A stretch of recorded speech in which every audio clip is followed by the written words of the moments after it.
जहाँ दो सांसद फिर बढ़ते गए और हर एक महिला जिसको मौका मिला वो जीत के आती है। क्यों?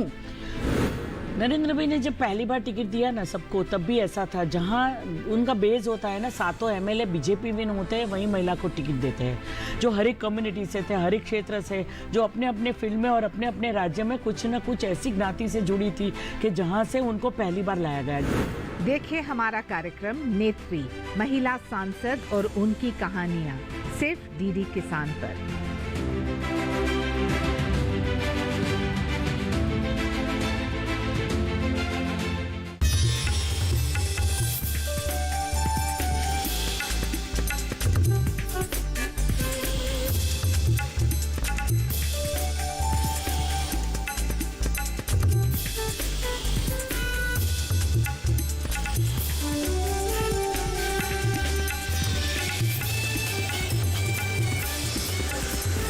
डीडी किसान, बदलते भारत की शान।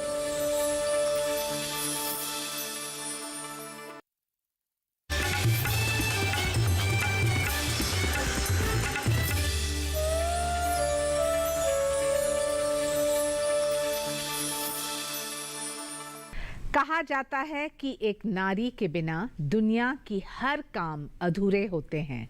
नारी सृष्टि की सबसे खूबसूरत रचना है, जो ना सिर्फ कुल आगे बढ़ाती है बल्कि समाज से बुराइयों को खत्म करने की क्षमता रखती है।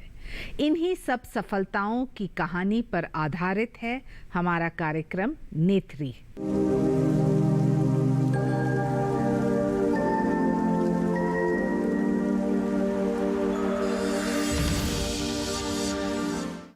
नमस्कार, स्वागत है आप सबका हमारे विशेष कार्यक्रम नेत्री, महिला सांसद और उनकी कहानियां। मैं हूं शाइना एनसी और आज हमारे साथ मौजूद है दर्शना विक्रम जरदोश, जो कि सूरत गुजरात से लोकसभा सांसद है। बहुत स्वागत है आपका। चर्चा शुरू करने से पहले दर्शकों को उनके जीवन के अब तक के सफर की एक झलक दिखाते हैं।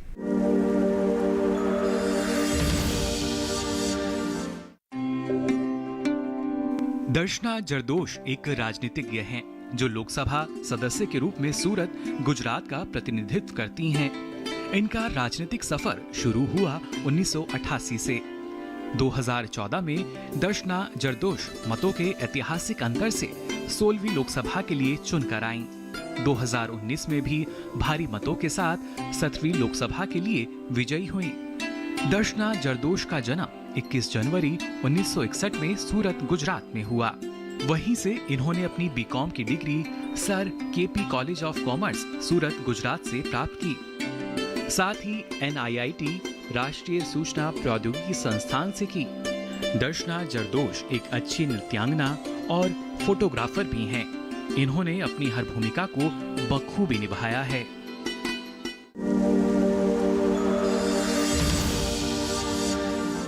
तो देखा आपने दर्शना विक्रम जरदोश के अब तक के सफर के बारे में।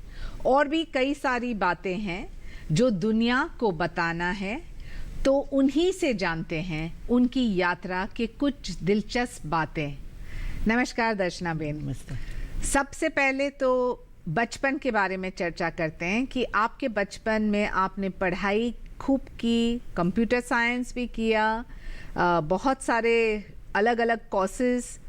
आप राजनीति में क्यों आए? मैं एक सामान्य फोटोग्राफर की लड़की हूँ।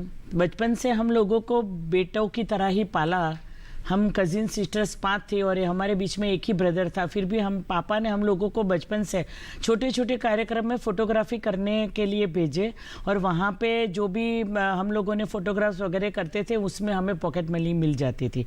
तो स्कूल से मेरा कैरियर बहुत अच्छा रहा। GS भी रही, कॉलेज में गई, वहाँ भी ये लीडरशिप वाले मेरे जो गुण हैं वो थे। लेकिन राजनीति में आने का कोई कुछ सोचा नहीं था। लेकिन लव मैरिज के बाद जब मेरी माँ जो एक महिला बैंक चला रही थी उसमें कुछ अन्याय हुआ। हाँ। और वहीं से मेरा सफर राजनीतिक शुरू हुआ। तो आपने किया बीकॉम, इकोनॉमिक्स, बैंकिंग, फिर कंप्यूटर साइंस का एक कोर्स किया और उसके बाद राजनीति। उसके पहले बहुत सारी एक्टिविटी की, जैसे फोटोग्राफी के साथ डांसिंग भी किया, भरतनाट्यम किया, विशारद किया। तो जो सांस्कृतिक जो भी मतलब गतिविधियां थी तो वो बचपन से स्कूल से सीख कर आए थे। और वहाँ से जो स्कूल में पढ़ी थी, को एजुकेशन वाली स्कूल थी, कॉमर्स कॉलेज गई, वहाँ स्कूटर सबसे पहले चलाने वाली सब लड़कियां हमारे घर से थी। तो ये मेरा बचपन का ब्रॉटअप बहुत अच्छा रहा, पापा ने बहुत सपोर्ट किया। और उसके बाद में जब मैंने लव मैरिज के लिए उनको पूछा तब भी उन्होंने बोला कि अब ग्रेजुएशन कंप्लीट कर लो और उसके बाद शादी करना। तो जहाँ मेरी शादी हुई वहाँ लॉयर फैमिली थी, लेकिन वो लोग जो उनके फोर्थ फादर वगैरह जो थे वो जरदोश मतलब जरदोशी काम करने वाले। अच्छा। तो ओबीसी कम्युनिटी के थे और मैं अनाविल ब्राह्मण की लड़की थी, तो थोड़ी शादी में ये हुआ। हाँ। लेकिन आज जो मैं बता रही हूँ कि सबसे ज्यादा फायदा आज मुझे हुआ शादी के बाद। जैसे बेटियों की शादी हो जाती है तो माँ के घर, पापा के घर और शादी के बाद ससुराल, तो दोनों का जो एडवांटेज मिलता है वो मुझे मिला।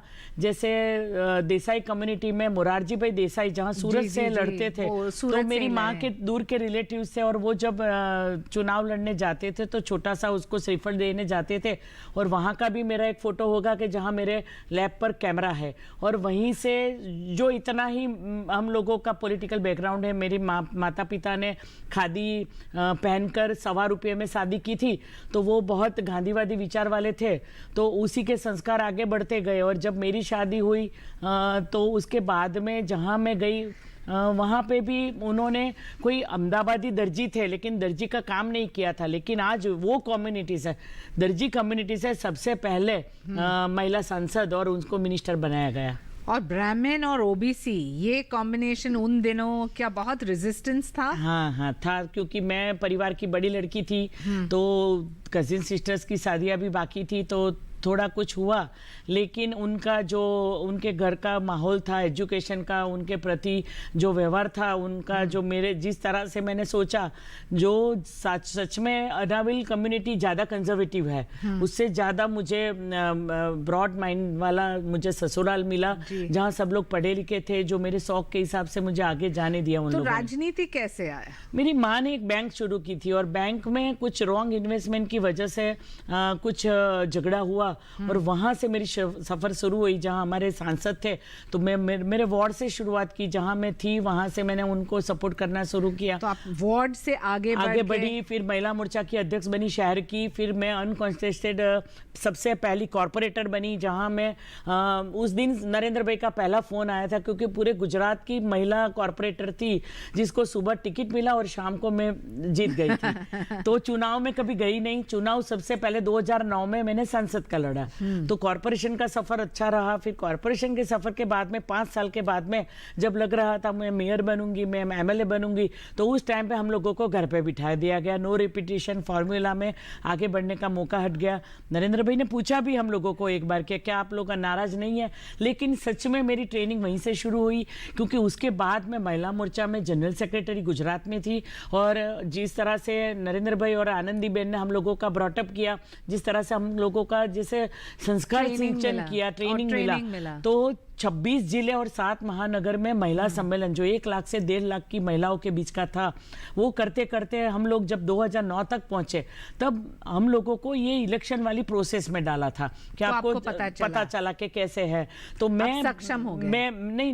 मैं पास वाले एरिया में गई थी कि जहां मैं जो लोग कॉर्पोरेशन संसद के चुनाव के लिए अपना जो कर रहे थे कि हमको चुनाव लड़ना है, तो मैं भरूच में थी और भरूच में चुनाव लड़ते लड़ते मुझे सूरत का टिकट मिल गया। जिस दिन टिकट मिला उस दिन सबसे पहले रोना आ गया, क्योंकि सोचा था कि मैं एमएलए तक जाऊंगी, गुजरात तक सोचा था, वहां मैं स्कूल बोर्ड में भी रही, वहां मैं एक बोर्ड में भी रही, वहां तो आगे दिल्ली तक, क्योंकि दिल्ली मैंने देखा नहीं था। हाँ। तो सबसे पहले 2009 में चुनाव के बाद में आपका पहला चुनाव था।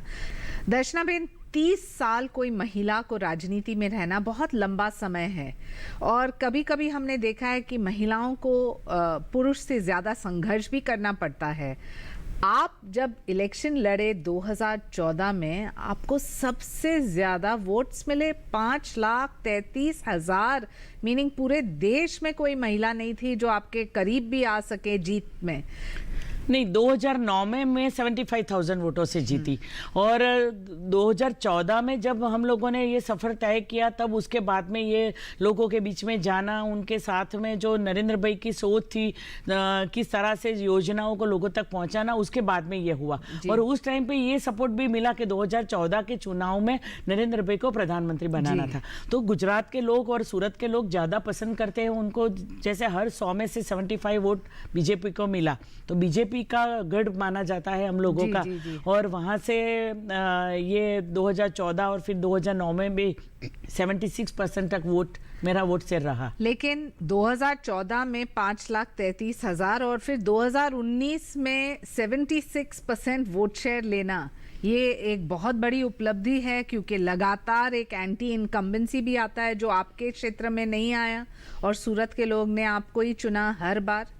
नहीं, आता है। जैसे विधानसभा चुनाव में हमें संघर्ष करना पड़ता है। आपने जैसे पूछा महिलाओं का संघर्ष, तो मैं इतना अपने आप को लकी मानती हूँ कि आनंदीबेन और नरेंद्र भाई के साथ में जो ट्रेनिंग हुई तो हम लोगों को कंफर्ट जोन ज़्यादा मिला गुजरात में। जिस तरह से उनकी सोच थी कि pending issues of the state with central government, जो हम लोगों ने अच्छे से उनका कनेक्ट किया। जो हम लोग संसद में आते थे तो बाकी गुजरात से सिवाय और स्टेट के लोग को लगता था कि अच्छा नरेंद्र भाई ने इतना तैयार करके भेजा, तो हमें 2009 में यहाँ की क्या करना था वो भी एकदम क्लियर था। 2014 के बाद में उनको देख देख के आगे बढ़ना था। तो ये संघर्ष तो नहीं बोल सकती मैं, लेकिन इतना कह सकती हूँ कि पुरुष प्रधान समाज में जो आपको, मुझे और कोई भी फील्ड की महिला को जो संघर्ष करना पड़ता है वो आता है, लेकिन हम लोग उससे बाहर निकल के अपने आप को अगर काम में ज़्यादा अपने डेडिकेट करते हैं तो ये इसमें से बाहर निकल जाते हैं। दर्शना बेन, सूरत के सबसे अहम मुद्दे कौन से हैं और कौन से ऐसे योजनाएं हैं जो आपको लगता है कि हाँ सही में इससे आपके महिलाओं को फर्क पड़ा है? 2009 में जब मैं चुनाव लड़ी, हम लोग 2 सांसद थे और उस समय पे सबसे बड़ा इश्यू था कनेक्टिविटी का, जो दिल्ली आने के लिए सिर्फ ट्रेन से था, एक ही ट्रेन थी। आज उस सफ़र तय करते करते सूरत का ग्रोथ, जो एक स्टेशन का ग्रोथ 0% से जो एक ही फ्लाइट थी 3 दिन आती थी, उसके बदले में आज 54 फ्लाइट से और हर देश के हर एक शहर से जो जिसकी कनेक्टिविटी है, तो ये सफलता का ग्राफ रहा। जैसे रेलवे कनेक्टिविटी, ट्रेन की कनेक्टिविटी, जो जिस तरह से आज मैं रेल मंत्रालय में मैं मंत्री बन के आई हूँ, तो सबसे ज़्यादा रेवेन्यू देने वाला गुजरात का स्टेशन वही है। सबसे ज़्यादा स्टेट से कनेक्ट होने वाला शहर गुजरात है, क्योंकि सूरत है, क्योंकि उनको मिनी भारत कहा जाता है। तो जहाँ बिहार, उड़ीसा, यूपी सब जगह से, तमिलनाडु से, साउथ से, पंजाब से लोग आते हैं, जिन्होंने जिनकी सबकी कर्मभूमि बनी हुई है। क्योंकि 3 बड़े जो उद्योग है, जरी उद्योग, डायमंड उद्योग और टेक्सटाइल उद्योग, तो उनके साथ जुड़े हुए इश्यू के लेके हम आगे बढ़े। जब 2014 में नरेंद्र भाई ने GST डाला, तब वो जो कपड़ा मंत्रालय था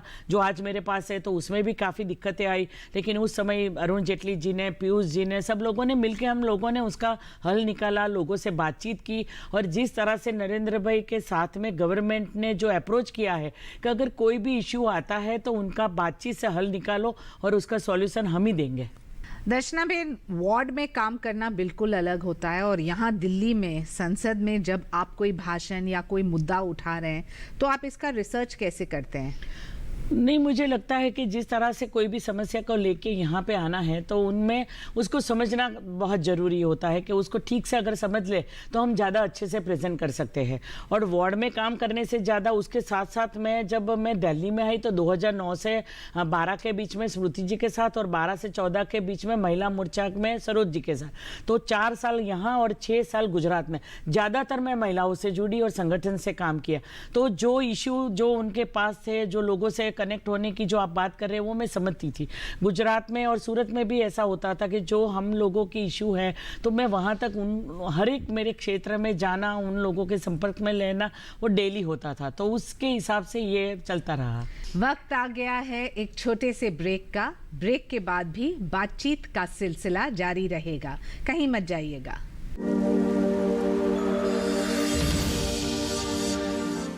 जानेंगे क्या है किसानों का हाल, हम पहुंचेंगे आपके गांव, मिलेगा सरकारी योजनाओं का ज्ञान, जब लगेगी चौपाल, देखिए चौपाल चर्चा सोमवार से शुक्रवार सुबह 9 बजे सिर्फ दूरदर्शन किसान पर।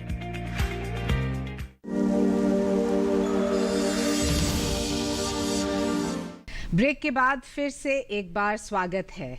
दर्शना विक्रम जरदोश से बातचीत के इस सिलसिले को आगे बढ़ाते हैं।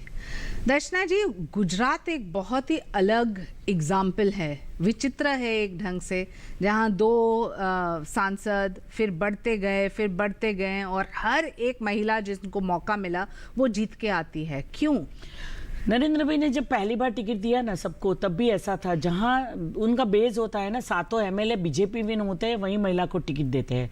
किसी भी महिला का फैमिली बैकग्राउंड नहीं है, जो अपने अपने क्षेत्र में आगे खुद बढ़ी है, ऐसी महिला को वो आगे लाए।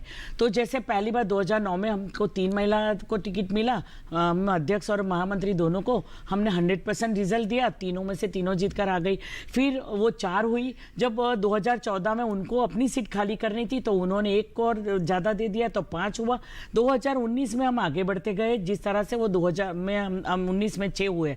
आज जिस तरह से हुआ कि सबसे ज्यादा महिला मंत्री उन्होंने ही इस बार की मंत्रालय में लिया, जो हर एक कम्युनिटी से थे, हर एक क्षेत्र से, जो अपने अपने फील्ड में और अपने अपने राज्य में कुछ ना कुछ ऐसी ज्ञाति से जुड़ी थी कि जहां से उनको पहली बार लाया गया। जैसे त्रिपुरा से कोई आई तो पहली बार, मैं गुजरात से जो आई, जो मेरी कम्युनिटी से, वो पहली बार।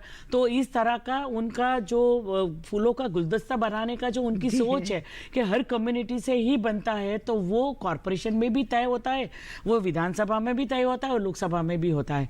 और कॉर्पोरेशन का बेस जैसे हमारा पिरामिड होता है ना, जैसे मेरे कॉर्पोरेटर सब चुने हुए हैं, उसके बाद में एमएलए सब चुने हुए हैं, तो मेरा काम आसान हो जाता है। जब पहली बार ये हुआ कि 2019 में हम लोगों को 5-6 टिकट कम मिली, तो हम लोगों को ऐसा होता है कि वहाँ हार्डवर्क करना है। जिस तरह से 2012 में हुआ था कि 12 सीटों में से वहाँ कॉर्पोरेशन पे कुछ नहीं था, सबको लग रहा था, राहुल जी ने भी इतना वहाँ आए, सूरत को हम लोगों ने सेंटर बना दिया कि यहाँ से कुछ हमको मसाला मिला, लेकिन फिर भी वो सब लोग गलत निकले। उस टाइम पे भी ऐसा हुआ कि जितने भी उनके लेफ्ट से वो हटा के बीजेपी को विन मिल गया। तो हम लोग मेहनत करने वाले लोग हैं, जो व्यापारी लोग हैं, ज़्यादातर बिजनेस से जुड़े हुए लोग हैं, तो बीजेपी से जुड़े हैं।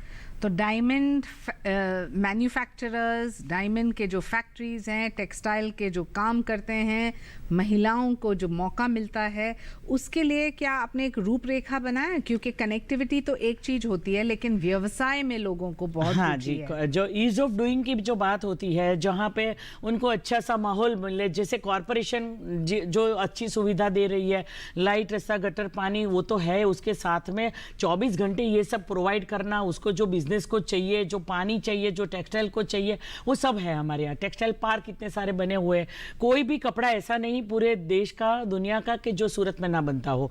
ये नायलॉन हो, विस्कोस हो, मैनमेड हो, या तो जरी का काम हो, सब यहाँ बनता है। डायमंड की कटिंग पॉलिश 100 में से 19 डायमंड सूरत में बनते हैं। अब उनको ब्रांडिंग पे जाना है। जिस तरह से नरेंद्र भाई की सोच है कि अगर हमको दुनिया को मुट्ठी में करना है तो इंटरनेशनल ब्रांड तक पहुंचना चाहिए, तो ये सोच उन्होंने सूरत के व्यापारियों को दी है। जो उनको लगता है कि ये हमारी सोच कोई पूरी कर सकता है, तो नरेंद्र भाई कर सकते हैं।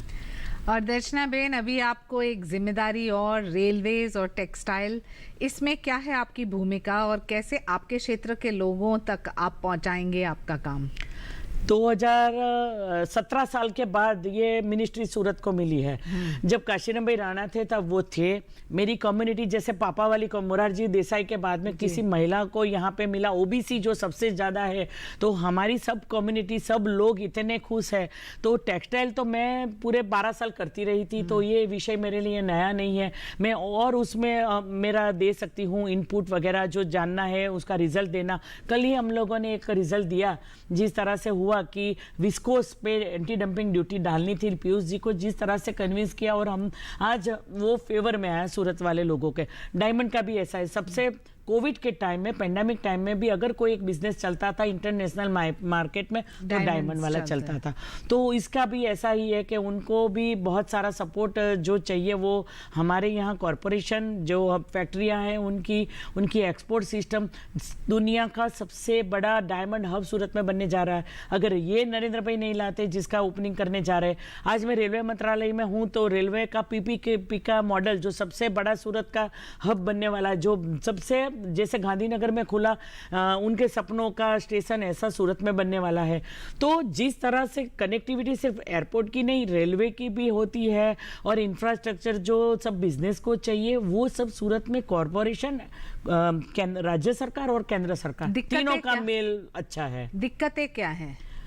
अब तो ज़्यादा नहीं दिख रही है क्योंकि जितनी दिक्कत आती है हम लोग उनको सॉल्व करते जाते हैं। तो ज़्यादातर ऐसा ही रहता है कि हम लोगों को 2-3 महीने लगती है कि ये दिक्कत है, बाद में जिस तरह से नरेंद्र भाई ने सरकार में जो अपनी सोच रखी है बातचीत का माध्यम, वो बहुत अच्छा है कि कहीं पे भी जाओ अपने मंत्रालय लगते हैं। जैसे कल नितिन जी ने एक मीटिंग बुलाई थी कि रोड पे हम लोगों को क्या विजन करना है। सबसे ज़्यादा मंत्री इस बार यहाँ से मिले हैं, गृह मंत्रालय अमित जी के पास है। नरेंद्र भाई अपनी खुद की उनकी जो सोच होती है कि हर एक क्षेत्र के बारे में उनको कुछ ना कुछ पता होता है, तो हम लोगों को लगता है कि उनका ये मार्गदर्शन जो हम लोगों को मिलता है तो वो चैलेंजेस जैसा लगता नहीं, हमें आसान तरीका लगता है कि विजन क्लियर है हमारे पास। 2024 है, 75 ईयर्स जो हमें आज़ादी के है उनकी सेलिब्रेशन के लिए कुछ ना कुछ नया आइडिया देना है। अभी जैसे हैंडलूम डे आया तो मैं सबको लेके, सभी महिला सांसदों को लेके मैं दिल्ली हाट चली गई कि चलो हमें हैंडलूम को प्रमोट करना है। तो इस तरह से होता है कि कुछ भी बातों में 75 जोड़ के हम लोगों की आज़ादी का अमृत महोत्सव जो तैयार करना है। और 2024 चुनाव से पहले जो ये 2 साल कोविड के हमारे खराब हुए हैं तो उनको डबल गति से आगे बढ़ाना है। हमारे पास 3 साल है, 3 साल में हम लोगों को इतना टारगेट अचीव करना है, वो रेल मंत्रालय में हो या टेक्सटाइल में हो या मेरे शहर के लिए हो, तो हम करेंगे। कौन से महिला से आप स्वयं प्रेरित है, बहुत जिनका सारा- एक सोच विचार से आप प्रभावित हो या जिनके जिंदगी से आपको प्रेरणा मिलती है? कौन है ये? जिस तरह से बचपन से हम लोग आगे बढ़ते हैं तो सबसे पहले माँ होती है जो हमारी सहेली के रूप में हमारे साथ जुड़ती है। बाद में जब मैं गुजरात में पॉलिटिक्स में आई तो आनंदीबेन जो है तो माँ की भूमिका में वो आगे बढ़ी। दिल्ली में आए तो सुषमा जी थे जो उनका मार्गदर्शन मिलता था 2009 में। 2014 में ये रोल बदल के ऐसा आगे बढ़ा कि स्मृति जी जुड़ गई, उसके बाद में आगे बढ़े तो निर्मला जी जुड़ गई। तो ऐसा होता है। और जब मैं तो इतनी खुश नसीब हूँ जो फोटोग्राफी करती थी कि राजमाता की खुद फोटो लेने की मुझे वो मौका मिला है। तो ये जो हम लोगों का आइकॉन होता है, हम लोग सोचते हैं वाजपेयी जी का जो आई कॉचिंग फोटो जो फोटोग्राफी के तौर पे मैंने लिया हुआ है वो किसी के पास नहीं होगा। उनकी 75th बर्थडे जो सूरत में सेलिब्रेट करके उनकी केक काटी थी उसके बहुत सारे फोटोग्राफ्स मेरे पास है। नरेंद्र भाई का लुक खुद जो ब्लैक एंड व्हाइट से इतनी व्हाइट वाली जो दाढ़ी तक वो पहुंचे हैं। तो एक बार उनकी बर्थडे के दिन मैंने उनको जो पूरा बना के दिया था तो उनको लगा था मैं ऐसा था। तो मतलब छोटे से नरेंद्र भाई जो हार्डवर्क करने वाले और वहां से आज जो अप टू डेट जो उनके कपड़े रहते हैं, जो सब हम लोग सोचते रहते हैं कि उनकी एक पर्सनालिटी हो गई, तो उनका पूरा ग्राफ फोटोग्राफी के हिसाब से मैंने देखा है।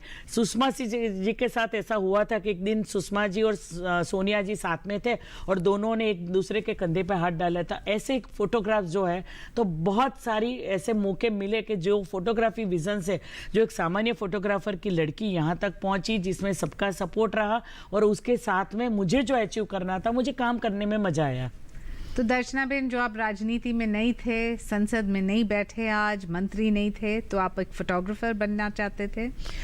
नहीं, फोटोग्राफर तो नहीं बनना था, मैं अच्छी हाउसवाइफ बनना चाहती थी। मैं अच्छा कुक भी कर लेती हूँ। मुझे ऐसा था कि छोटा सा परिवार हो, उसके साथ आपके तो हॉबीज जब आप म्यूजिक राजनीति करती में रहती थे? हूँ। ट्रैवलिंग का शौक होता है, जैसे घूमना फिरना परिवार के साथ में जो अब कम हो गया 2009 के बाद में, फिर भी ये मौके चुरा लेती हूँ। और जब लाइफ में हम आगे बढ़ते हैं, जब 60 के ऊपर जाते हैं तो सबसे ज्यादा जो आनंद हम लोगों को मिलता है ग्रैंड चिल्ड्रन से मिलता है। जिस दिन मेरी शपथ विधि हुई, मेरे परिवार से कोई हाजिर नहीं था, वो लोग 5 दिन के बाद मुझे मिले।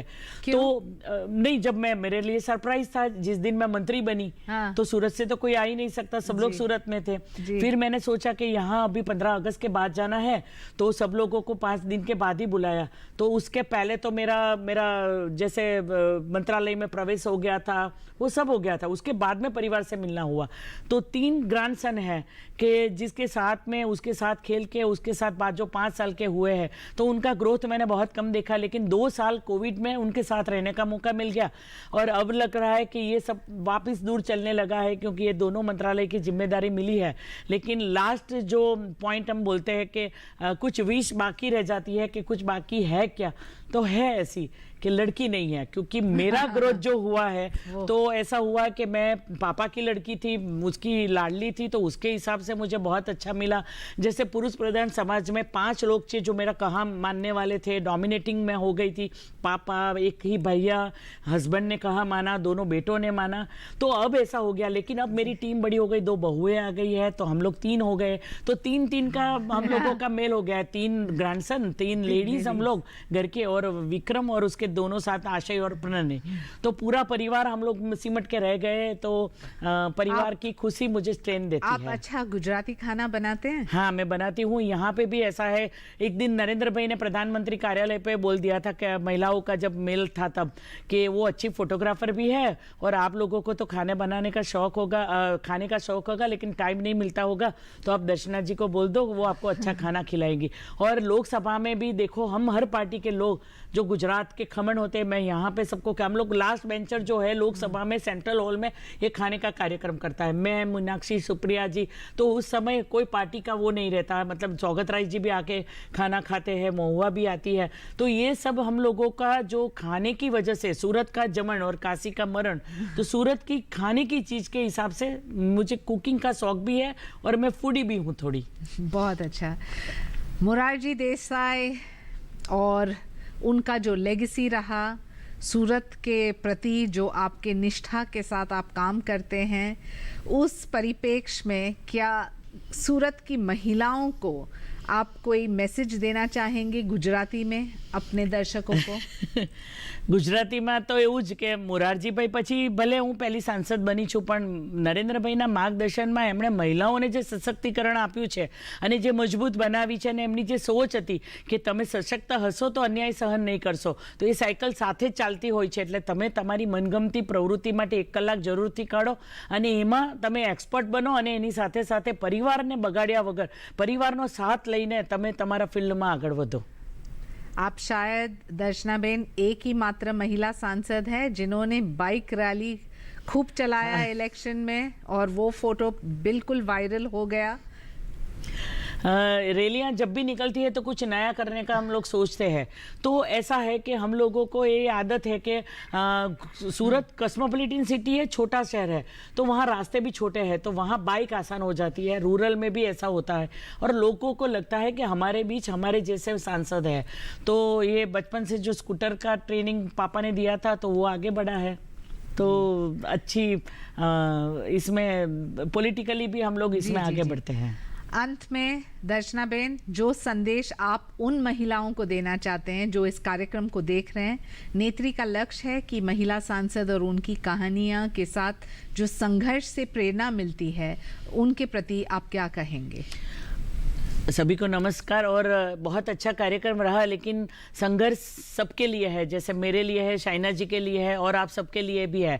लेकिन अगर हम लोग प्रधानमंत्री जी नरेंद्र भाई की पूरी कार्यशैली देखेंगे तो उनसे हमें पता चलेगा कि कितने घंटे काम करना, अपना फोकस क्लियर रखना, अपना विजन क्लियर रखना, और हमारे देश के लिए कुछ भी करना, और हमको इसमें किस तरह से जुड़ना है, हम क्या अच्छा कर रहे हैं, हमारे देश के लिए कर सकते हैं, तो वो करने का थोड़ा सा समय जरूर निकालिए। बहुत बहुत धन्यवाद और बहुत बहुत शुभकामनाएं आप। तो ये थी दर्शना विक्रम जरदोश की कहानी। आम महिलाओं को जीवन में आगे बढ़ने की प्रेरणा देती है। आज समाज में महिलाओं के प्रति सोच बदलने की ज़रूरत है, तभी हमारा देश सही मायने में शक्तिशाली और विकसित देश बन पाएगा। आज शो में बस इतना ही, फिर मिलेंगे किसी और महिला सांसद से और जानेंगे उनके जीवन से जुड़ी दिलचस्प कहानियाँ। मुझे अनुमति दे, नमस्कार।